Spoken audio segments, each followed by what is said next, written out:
Welcome to the Leader Impact Podcast. We are a community of leaders with a network in over 350 cities around the world, dedicated to optimizing our personal, professional, and spiritual lives to have impact. This show is where we have a chance to listen and engage with leaders who are living this out.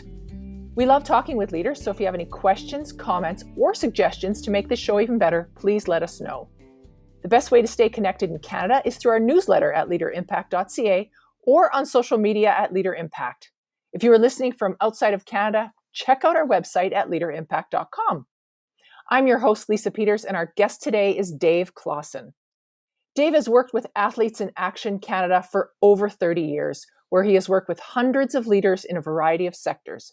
Currently, Dave is the National Director for Athletes in Action, chaplain for the Vancouver Canucks in the NHL, chaplain for the BC Lions in the CFL, as well as the Abbotsford Canucks in the AHL. He is also an author, and together with his beautiful bride, Rusha, they speak at family life marriage conferences across Canada. They have 5 children and 4 gorgeous grandchildren. Yeah, I just had one about a week ago. River is the new one. Yeah, beautiful. I bet. Little boy. I will wait for my day, and I will be excited when it comes. Yeah, it is my day, but it's more my wife Rusha's day. It's just like we had grandchildren, lost a wife. It just kind of went. So I'm not sure where she is all the time, but she's still there. She sends me text messages every once in a while. Must have been more difficult without the phone. Yeah, I'll be looking for those cuddles all the time. Well, welcome to the show, Dave. It is very nice to meet you. And I wonder if one day, many years ago, we met at a family life conference. It's quite possible. Yeah. Think about your worst experience, and the person that you're listening to at the end of the conference you turn to your husband and go, well, at least you're not like him. So then we're okay. So that would be me. Yeah, we were there. There you go. I helped your marriage. There you go. You did. You're not him. Right. There you go. See, there you go. Yeah. That's my whole goal. Good. So, Dave, for anyone who doesn't know what Athletes in Action is, can you just give us sort of a brief, what is it? Oh, we just think that athletics is an awesome place to live, thrive, work, play, and do all those things. And so Athletes in Action is part of an organization called Power to Change, just like Leader Impact is. We're just in the sector of athletics.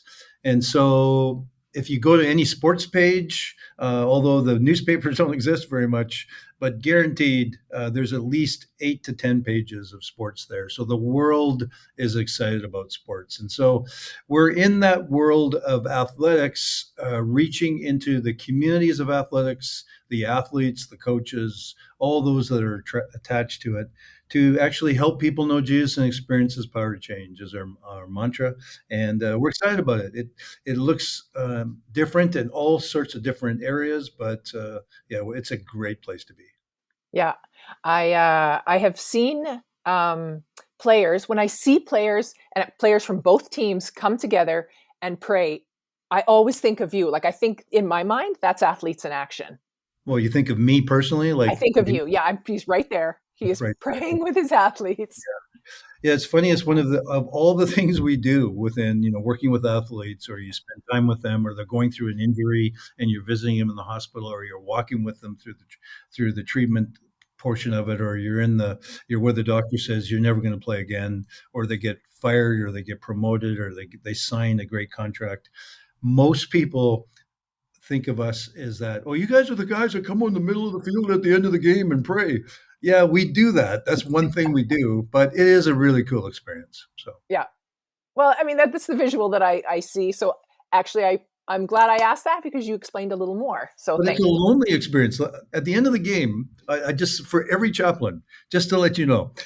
So at the end of the game, everyone's cheering, and half the people are cheering, half the people aren't. Some are bitter and angry, and I always walk into the middle of the field, and I stand right in the middle, and I kneel, and nobody's there.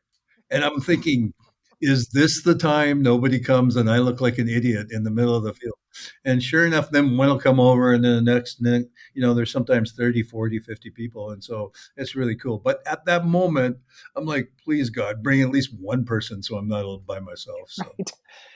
It's funny that you say that, Dave, because I think I played sports all my life, and I grew up in a Catholic school system, and we always prayed before the game. Like that was our thing. We huddled together. We had to pray, and I, I am sure I do not remember praying after the game. Like Yes. we always prayed and said, pray for a good game, a safe game, but we never thanked God for a good game. We Well, actually, never that's did that. probably not what we're doing in the huddle there either. Something a little bit different. I changed probably about 8, 9 years ago, because we would pray for the team that was travel mercies. We would say it, they were leaving, and thank you for keeping us safe, or all those things. Or if there was someone that everyone knew that was injured, we'd potentially pray for that. But actually, over the years, I started rethinking it. And I thought, what a great time. It's one of the few times where you're in high competition, you're challenging each other, you're pushing. The bottom line is, I'm here to beat you in order to win. So whether you're on the offense or the defense, we don't want you to get into the end zone, and the offense wants to get in there. And so there's this huge charged event. The fans, you come into their arena, they're not too excited when you score on them unless you're from the Rough Riders, and then it's 3/4 of the stadium's filled with Rough Riders. But apart from that, at the end of the game, the very first thing I do is we all hold hands. It's really kind of a cool thing, and I always say this: I want you to let it go. Let it go. And I actually think this has been a really cool practice for me at the end of my day. Is there's so many things that hit me, or knock me, or push me, or prod me, or there's some successes too. And each day has an ending. And at the end of this game is this group of guys from the opposing teams. Let it go. Don't let this define you. This isn't even a defining moment. It's just a moment in time. And so let it go. And so I've had a number of players who have come up and said, you know what, that's just been so good for me to leave it on the field so that I can move on with my game, which is what Paul's expression, leave what's behind and move on towards what's ahead. So, Yeah. yeah. We should give that lesson to some of the parents in life. Oh my God. No, that's Jesus says that, get behind me, Satan. That's that one, I think. So. All right.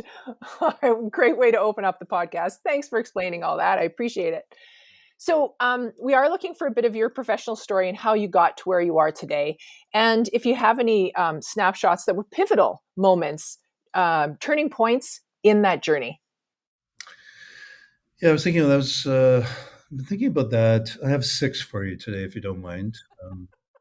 And each has 9 stories attached to it. And so I just can't wait to share all 9 times 6. No, well, let me start with this. Athletics was a big part of our home. I think part of it was to get out of the house. My parents were like, if you're just sitting here being lazy, we got work for you. And it's like, okay, we're not here. So we just played. And I remember going to school, and there's all these things that you could do there. So whether it was running, jumping, throwing. And so it became a part of my life. Not only that, but in high school, I just kept asking these questions. When you turn 15, 16, 17, you go, well, what am I going to become? Who am I? What, how, all these. And I didn't think I was the smartest guy. I wasn't the best looking guy. I was just like, well, what am I going to do? I can't go into Hollywood. I don't really smell good all the time. Everyone seems to stay away from me.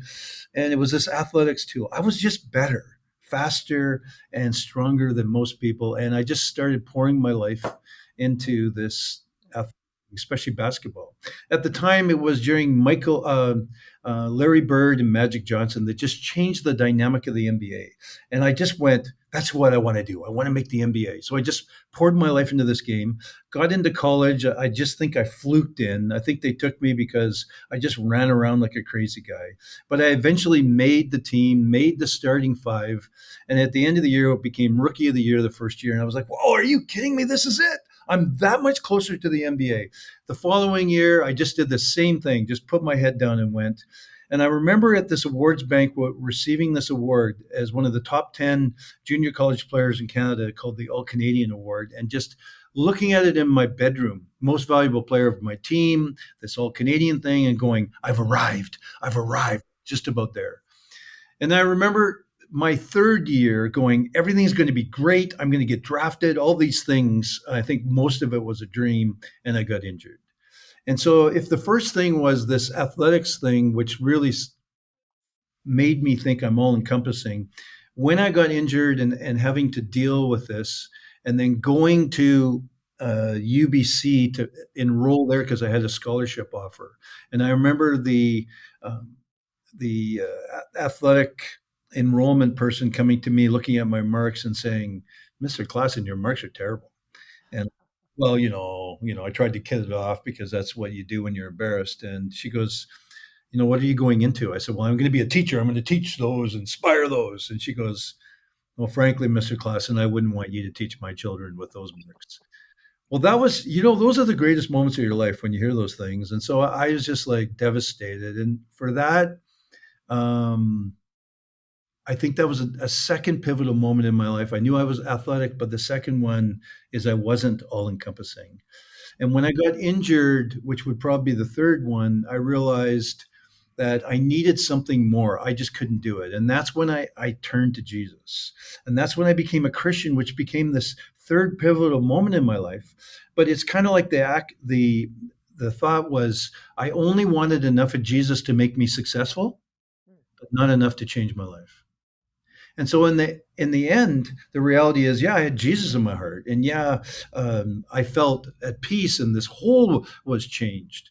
But the reality is, I still couldn't play. I was stuck, and so I just turned and gave it all up and said, "This whole MBA dream is done." And I went into teaching, which is probably the fourth thing, which was my wife and I, at that time I got married. We went up to northern Saskatchewan, the furthest you could go, Laloche, Saskatchewan. And we taught there for 3 years. And it was there I went, yes, finally. And that was where I met missionaries who taught me all these things about God I had no clue about.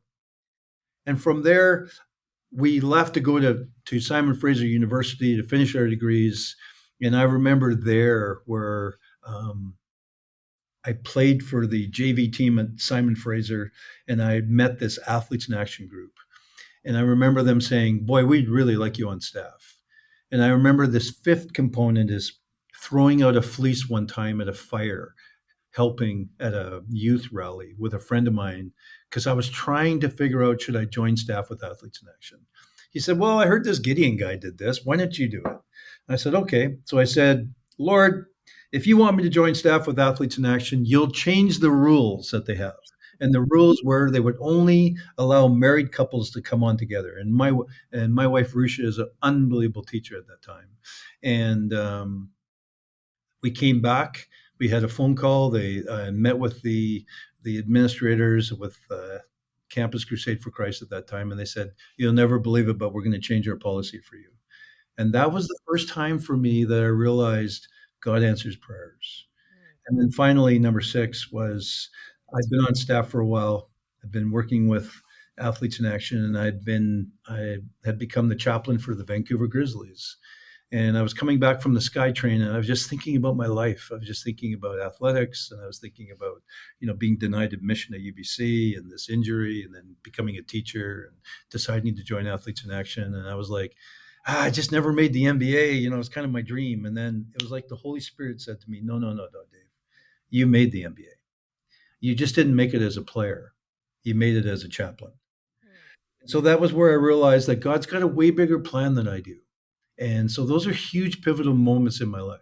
So I have a feeling the pivotal moments didn't stop there. I think you have a pivotal moment. Like at this point, are you like 24? Because I'm thinking you got a lot of pivotal moments. Everything seems like it's so good. Yeah. To see those moments and go, this is a pivotal moment of change. Yeah. Yeah. God's so good. I think sometimes I forget, and that's why I think the questions have been so good to think through for me. Of wow, sometimes I just forget how good God is. Yeah. So Yeah. thank you. Yeah. Oh, you're welcome. That's why I show up here, to be reminded, and these interactions on how good God is. So the second question you have is to give us your best principle of success and tell us a story that illustrates this. Yeah, I have few. I was just saying to my daughter today, I have few successes that I would highlight here, and um, so I'm going to give you a failure. Are you okay with that? One day I came Wonderful. home and my son, my oldest son, he was doing something inappropriate. I think he was standing on a brand new coffee table, scuffing it up or Mm. whatever. And so I disciplined him. I sent him to his room. I said, "You'll never eat for the rest of your life." I can't believe it. Mom and I saved our whole lives for this. And I can't remember what I said. But I do remember later, I was at the supper table and my bride, who's so good at this, says, "Do you think that maybe you were a little harsh with Caleb?" I was like, "What do you mean I was too harsh with him?" Like that type of deal. And so we have this dialogue, and as it always works with me, you know, God kind of hits me, and the Holy Spirit Mm. massages my heart. And I remember walking down the hallway to his bedroom, knocked on the door. He invited me in. I came in, and he's like, "Dad, I'm so sorry. I'm so sorry." I'm like, "Son, it's okay. It's okay." And so we talked about it and we prayed about it. And in the midst of it, for whatever it was, maybe Dr. Dobson or someone, I just remember this phrase. And I said, "Son, this isn't the first time I'm going to make a mistake. I'm going to be a little bit too harsh or I'm going to say the wrong word. But this is the first time I've been a dad." Mm. And so then again, we prayed and I was on my way out of the room and he goes, "Dad, Dad." And I was like, "What?" "Hey, don't forget, this is the first time I've been a son too." And I was like, I went over there and spanked him right away because that was just no.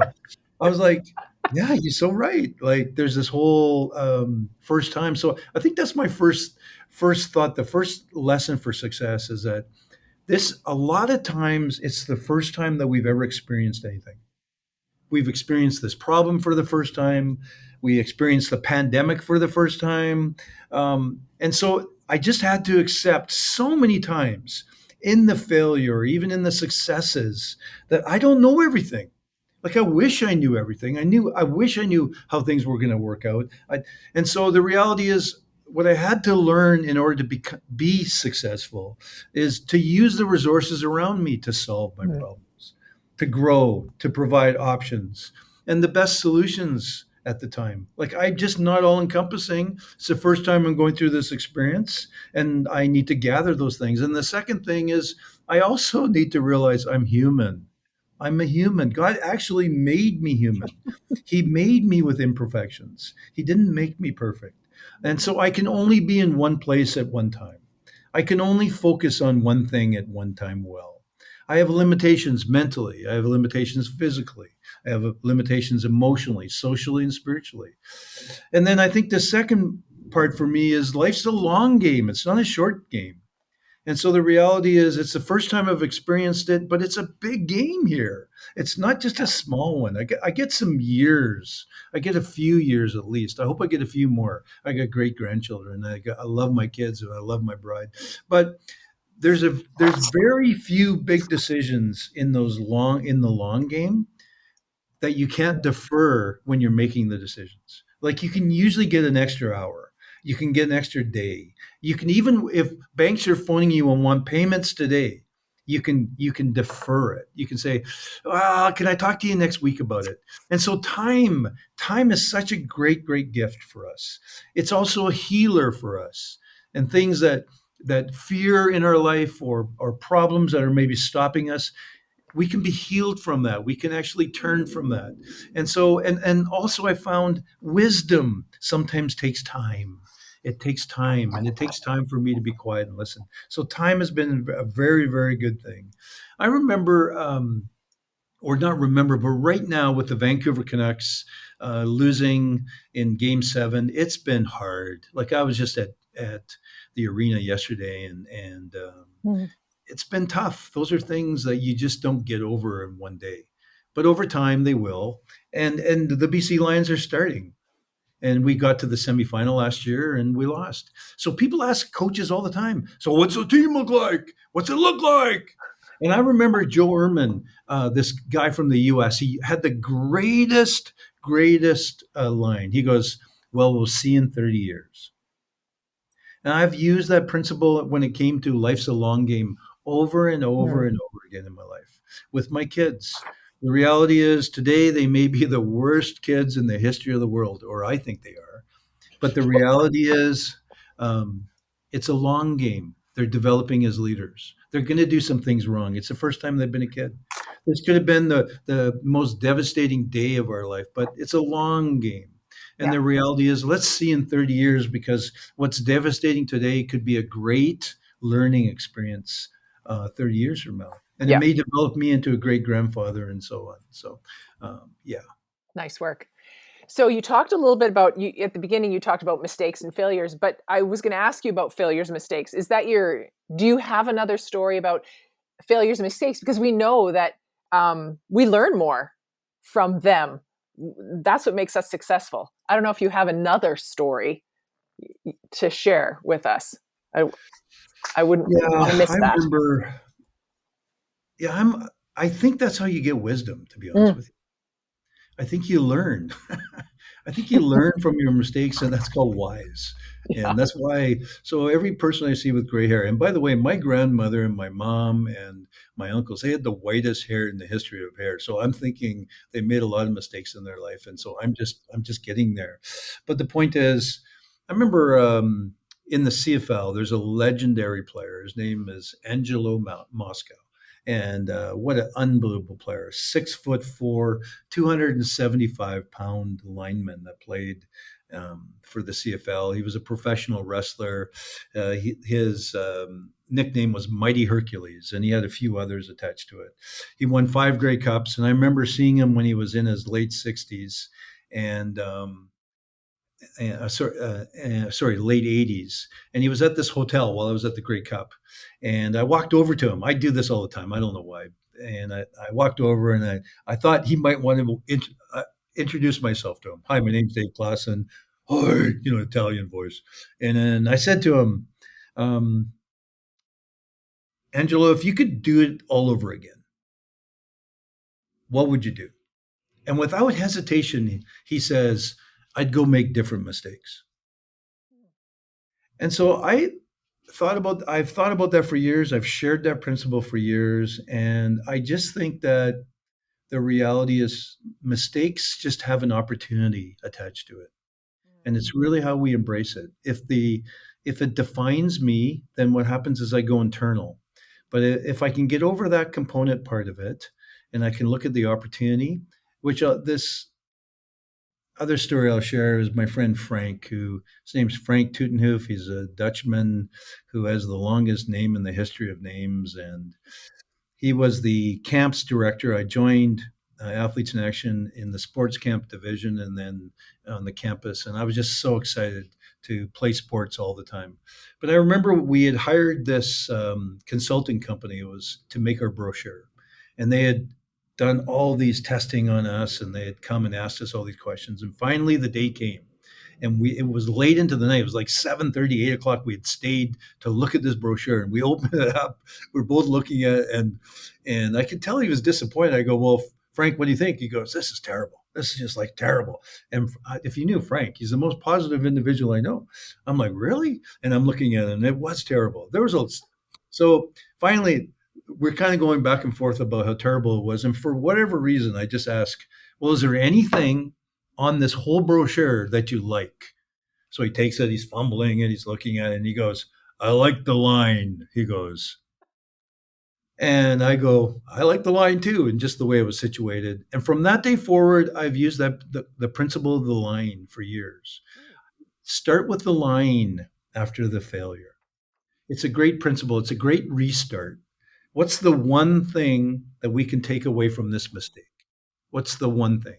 What's the one thing that we shouldn't do again? What's that one person that we shouldn't hire again? What's the success that we got that we didn't anticipate? It just happened. What role did I play in this? And what role did others play in it? And then secondly, when I became the national director with Athletes in Action, I mean, it was a big job. It's a huge job. We have over 100 staff. We see thousands of people reached every year. We do all sorts of different things in all different sports streams. And I was like, oh, I got to study. I got to figure things out. But I remember picking up one particular book, Ray Dalio's book called Principles.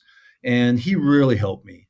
In fact, from that book, I developed what I would consider my personal goal, which was um, I, I want to build an exceptionally effective culture within AIA. That's what I'd like to do.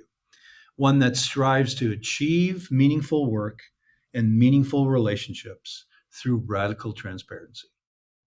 And he uses this example of a spring, and he talks about it. It kind of works like this. And it's an awesome principle, I know, and it's interesting with the spring is it goes up, it doesn't go down. And so the very first thing is in everything you start, you got a goal. And so in the goal, as you're going, all of a sudden you get a problem. And I know none of you have had problems out there. I know if you're at home or you're at work or wherever you are, none of you have problems, but I've had problems. So one of the thoughts is that when you get to the problem, the question is in your diagnosis, are you going to be ultra honest in it? And what I found is that most companies or businesses, what happens is when we get to the problem part and we diagnose this, my fears get in there. Oh, what happens if they find out I made a bad mistake? Or my ego gets in the way. Oh, I'm never wrong. They hired me not to be wrong. And all these things are, I don't want to look bad because if I look bad, then the reality is then what happens is if we're not ultra honest, then we just leave things the way they are and they hope they get better. And how does that been working for all of us lately? And the reality is, but in the process, if we're ultra honest, what we do is we redesign, we adapt, we change, and we get this loop. It goes up, and then we plan, problem, ultra honest, strategy, redesign, and it creates this loop. It's a great principle. And so one of the very first things I did with meeting with my staff was I taught them about the spring. And I was like, I don't really care if we fail. I want to see more failures.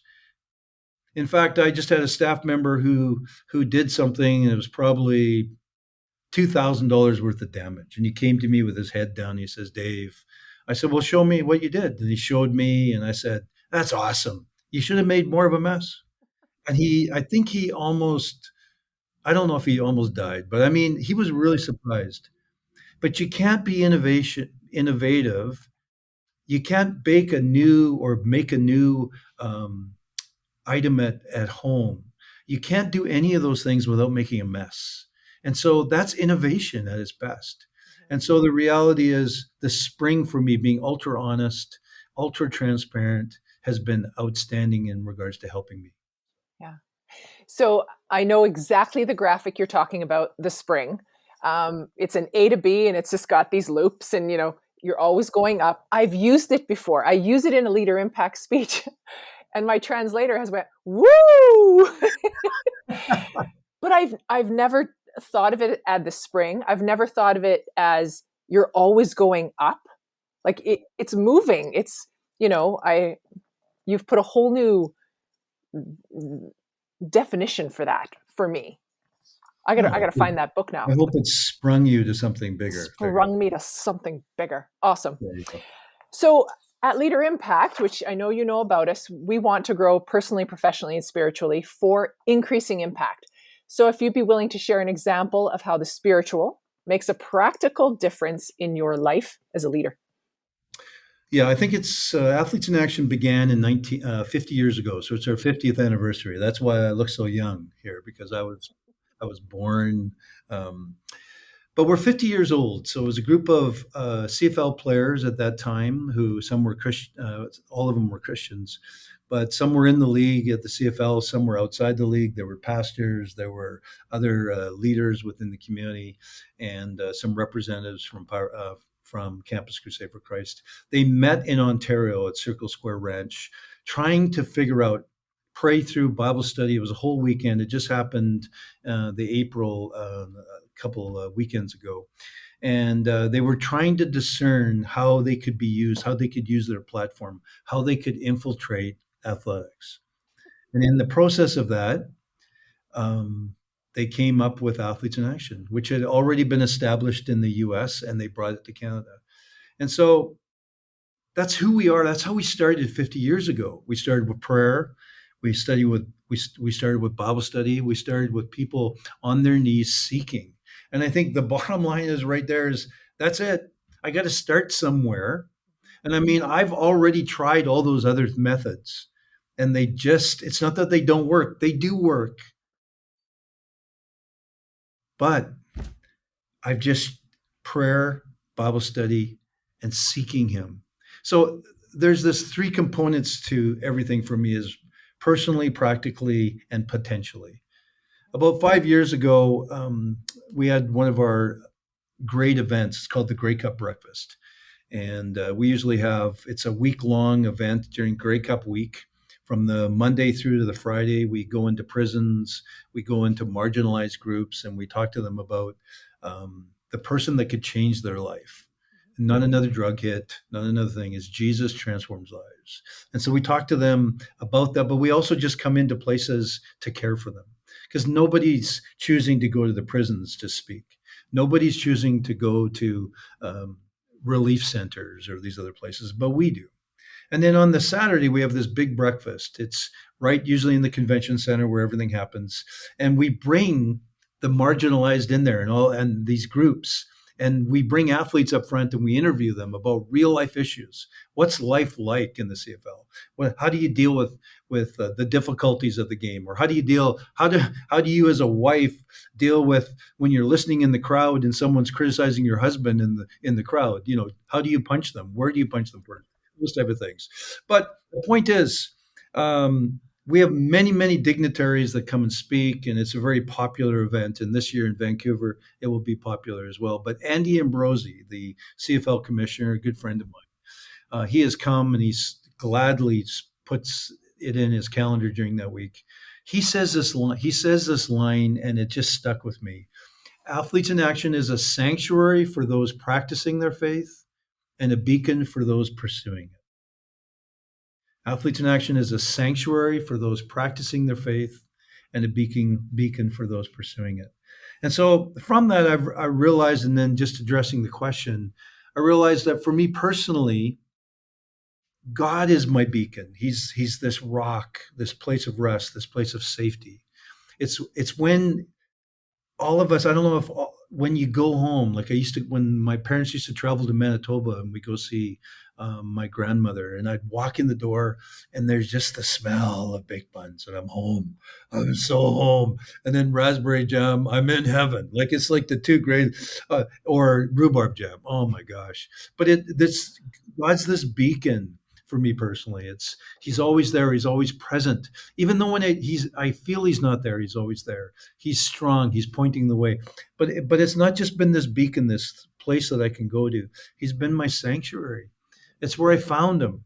It's kind of like the woman who was following Jesus, who had been bleeding all these years, and she touches his robe and he says, "Somebody touched me, my power came out," or "I felt power leave me." He turns and he looks at her. That the sanctuary part is where you feel Jesus is looking at you. You feel you're looked at for who you are. It's okay. You feel him. He knows you. He loves you. He accepts you. He sees you, loves you. It's where I can rest. But it's not just there. It's even practically. The whole beacon part for me is it's the place in the confines of the job when I'm like, oh my gosh, is this happening again? Oh my goodness. And it's just this place where I go to. I can't go here. I can't go there. And it's this beacon. It's like, oh, I forgot about you. Yeah. And then it's a sanctuary. It's this place where I can just turn to the group. Sometimes we're trying to deal with a major problem. I go, hey, how about we just put everything down and we pray about it? We just seek him. But it's not just personally and practically, it's also potentially. And it's the we'll see in 30 years. And we'll see what happens in 30 years. And I've just seen God over all these years with me stepping out because I just honestly, I'm not that smart. I just don't have it. I wish I did, but he is. And so the last part is if I don't have it and I'm truly honest about it, why wouldn't I as a Christian rely on the greatest power source in the history of the world that can create mountains in a world, create people. The power of three: the Father, Son, and Holy Spirit. Hmm. And so that's kind of how I see it. I think you've explained it quite well. Um, you, you're very inspirational. My cheeks hurt from smiling just I'm listening sorry. to you. It's so good. This kind of leads into a question about legacy. Just, when you leave this world, because at Leader Impact, we're about leaders making a lasting impact. I mean, that's why you're involved with Athletes in Action for 30 years for so long. So as you continue to move through your own journey, and what an amazing journey it is, have you considered what you want your faith legacy to be when you leave this world? Oh, I think about it all the time. Most of the time, I think I don't do enough. I, I honestly think I didn't do anything today. I like, man, there's so much more to do. Um, I wish I wish God hadn't made us so we could sleep, because I really I would use every minute. And I'm not talking uh, to work on God's work. I like golf too, so it would be nice if the sun was out. But I think for me, thinking through it, I really live. I just want to live my faith. I don't want it to be a part of my life. I want it to be a way of my life. And so that's how I've lived. I want it to be a way of my life. So in the way of my life, I remember a couple of years ago, a friend of mine who was a trainer with the Abbotsford Heat at that time, which was the affiliate for the Calgary Flames. They were had a team in Abbotsford, and I was the chaplain with them. And I was in the mall. I was at the Bay, I think it was, and he came in and he brought one of the players, and he had led the player to Christ. And so he saw me. He goes, Dave, and he comes up to me, and because I always said to him, I said, hey, we're co-chaplains in this, man. I'm not doing this job by myself. So, anyways, he was really excited, and so he introduces him. I knew who the player was, so I put my arms around the player, and we're kind of kibitzing and laughing, and I go, hey, let's pray.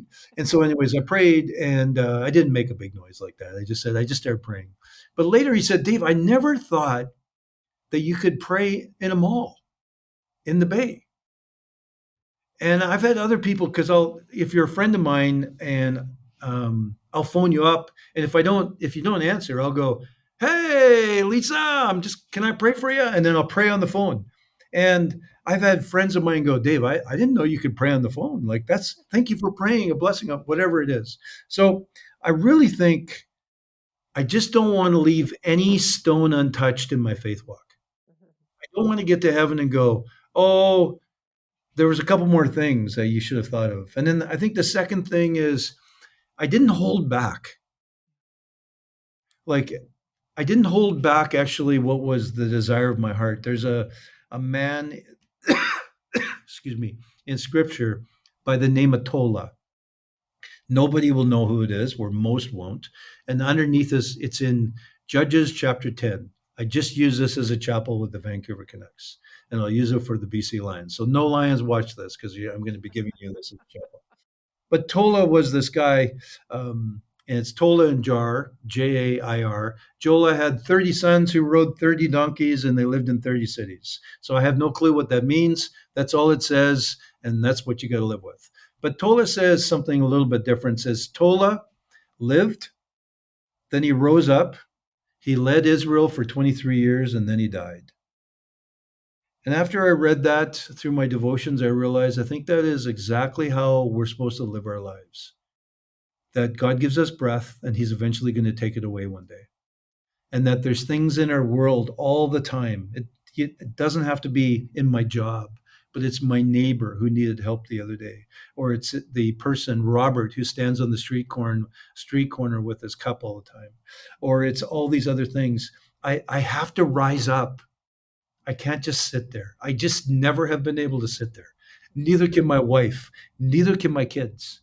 And so I I'm here for a reason and a purpose and a destiny. So I want to rise up. And in the process, all of us have a chance to lead somewhere, something, and so on. And then I'm going to lead for as long as the Lord wants me to lead. And then I'm going to die. I think that's really it. And then the last part for me is, and I just heard this, I couldn't put it into words until I heard a pastor recently that said this. And I'll just put it in my words. Dave lived a life where Jesus was the one he was looking for.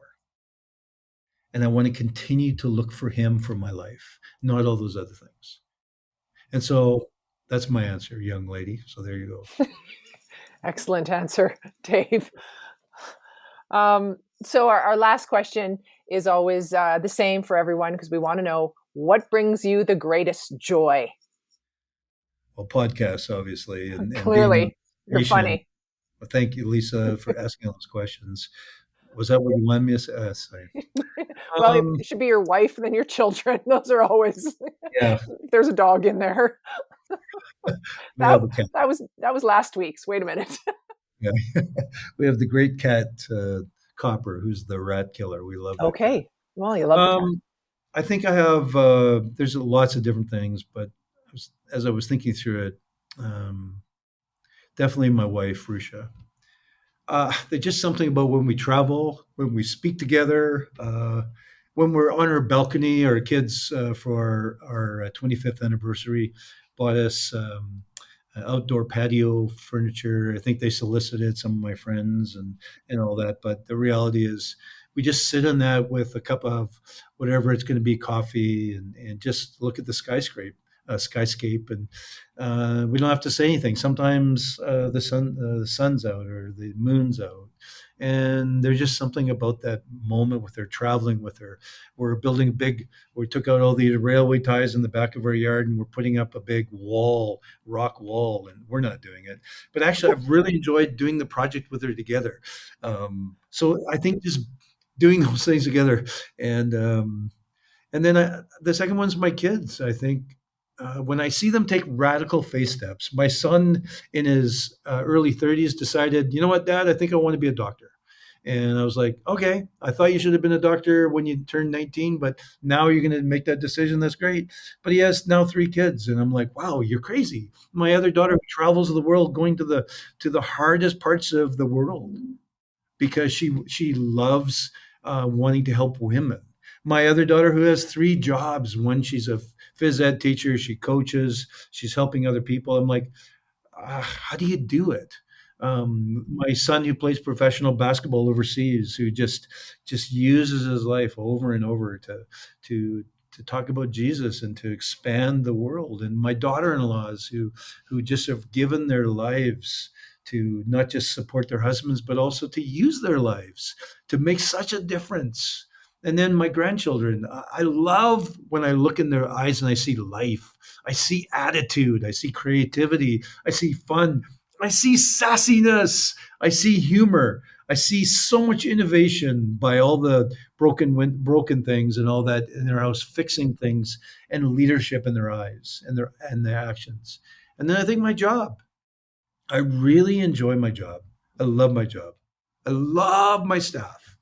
And I think I didn't ever think that I would enjoy this as much as I do now. Maybe it's partially I'm a little bit older and more sensitive, but I used to love running up mountains and claiming the mountain and then yelling down, "Hurry up! The site's great! I'm going to the next one!" Or starting something new. If someone said to me, "Dave, you'll never be able to do that," I was like, "Oh, that's adrenaline. That's my drug of choice." And I would like, but now I don't. Again, maybe I just like that golf game or something like that. I just love it when I get phone calls from my staff going, "Dave, I tried this," and I'm like, "Wow, that's so cool." And so I'm just so proud of them, what they do, and so I think that's yeah. There you go. Listening to you, there is so much joy in your life, and you're one of those people that people want to be around, because you are so, like, you find such joy in everything, from having coffee on your deck watching them work, or this guy's, I think you said You said skyscrapers, then you said Skyscape. Yeah. skyscape. To children, to grandchildren, to you, just there's so much joy, and you've brought joy to me. So I'm gonna, Oh, what's my yeah. greatest joy right now is you. I wish it was like that all the time. I'm a human. I learned something about the Holy Spirit because there's the fruits of the Spirit: love, joy, patience, kindness, and you go down the whole list. And I was like, dang, why didn't God give us a pill? Like that would have been so much funnier. I mean, or not funnier. That would have been so much easier. Like, I suck today. I'm critical. Take the pill. Oh yeah. It just doesn't work for me. And usually, like I said, it's like, stop it. And then you massage my heart, and then eventually I got to apologize. So I used to evaluate the end of the year by how few times I had to apologize this year in comparison to the year before or the years prior. But I realized one day after I was thinking through the fruits of the Spirit, I realized that in order to get joy, in order to get some of these characteristics, you actually have to go through tough times. I remember saying to a coach one time with the Lions, because he showed me his theme and I wanted to know it so I could write chapels around it. And there was 3 words, and one of them was courage. And I said, Coach, you really want courage in there? He goes, yeah, I love courage. I go, I know, but just think about it. The only way you get courage is you got to walk in fear. Do you really want courage as one of your defining themes? Like all year long, we're going to walk in fear in order to get this courage thing? He's like, well, that's a good idea. No, I'm going to keep it. But the point is that all the fruits of the Spirit are the same way. It's like, I got to go through this tough time in order to develop love, to develop. So, that's why I think I hang on to the failures more because that's where I've learned more. And that's actually where I've been taught about the fruits of the Spirit because, yeah, God, Father, Son, and Holy Spirit. Yeah, it's awesome. Yeah. Oh, Dave, thanks for sharing this last 46 minutes with us. I really just appreciate, and it's funny, I knew coming in this, you were a funny guy, and I knew the stories we're just going to roll, and I knew my cheeks would hurt, and I just thank you for spending this time with us today. My pleasure. I'm going to have to take a trip out there and come to some conference you're at, or I'm just going to have you here. I'm going to get you speaking here. There you go. That's what I'm thinking. So generally we ask people at the end, if anybody wants to contact you, are you on LinkedIn, or is there a good place that we can find Dave Klassen? Yeah, I'm on LinkedIn. Facebook seems like you got to be, 118 years old, and so you can get me on Facebook. You can take my phone number if you want. Text me. Honestly, at every family life conference, I give because I'm a big fan of people who want to use their life, and so I give my cell phone out and said, just contact me, and we'll get together for coffee. I love Starbucks, and so the reality is very few people do it because I actually do believe um, not a lot of people want to change, and I think the bigger one for me, not to give you another story, but the reality is, I remember when I first became a dad, and my wife decided it was time for me to learn what being a dad was. So she said, hey, I'm just going to go out for a little while, which meant hours, and I'm going to leave you with. So I was like, yeah, no problem. I'm up to this. But over time, my son kept walking past me over and over again, and man, he wasn't smelling very good. And I was like trying to figure out what the deal was because maybe he was, I don't know, because it couldn't come from my side of the family. And then I started seeing chunks in the diaper, and I was like, "Oh, you're doing that stuff, bud." And then, well, mom won't be home soon. And so then that didn't happen for another couple hours. So I'm like, okay, I'm up for this challenge, man. And so I brought him into the bathroom, laid him on the floor, pulled off that diaper. It was disgusting. Like he doesn't chew his food even at that age. And so swabbed him down, threw the thing, and realized I didn't have a diaper. So I was like, you just stay there. Don't you move. And I ran into the bedroom, came back with a diaper, and he's crying. And at first I was like, oh, what's wrong with you? I just changed the worst diaper in the history of diapers. And then I realized that he wasn't afraid. He was cold. because when I put the diaper on and all those things, he just stopped. And I think that's the same thing for all of us, is that it's hard. We're more comfortable in the crap we live in than we Oh, are getting in the cold. And so I think for all of us, feel free to text me. You can go through Lisa and get that number. And I'd love to talk to you. And yeah, let's go for it. wow. I'm texting you. All right. Well, Dave, again, thank you. And we're going to end it here unless you have another story. No, no, I'm totally fine. You said 15 minutes. I can't believe it's 40. So there you Yeah, go. we're at 50 now. All right. Thank you, Dave. I appreciate your time with us today. Thank you, Lisa. All right. Well, that ends our podcast. We hope you've enjoyed our time together. If you're part of Leader Impact, you can always discuss or share this podcast with your group.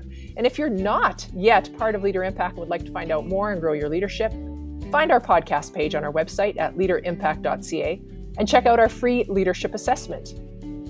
You will also find on our webpage Chapter 1 of Braden Douglas's book, Becoming a Leader of Impact. You can also check our groups available in Canada at leaderimpact.ca, or if you're listening from anywhere else in the world, check out leaderimpact.com or get in touch with us by email, info@leaderimpact.ca, and we will connect you. And if you like this podcast, please leave us a comment, give us a rating or a review. This will help other global leaders find our podcast. Thank you for engaging with us. And remember, impact starts with you.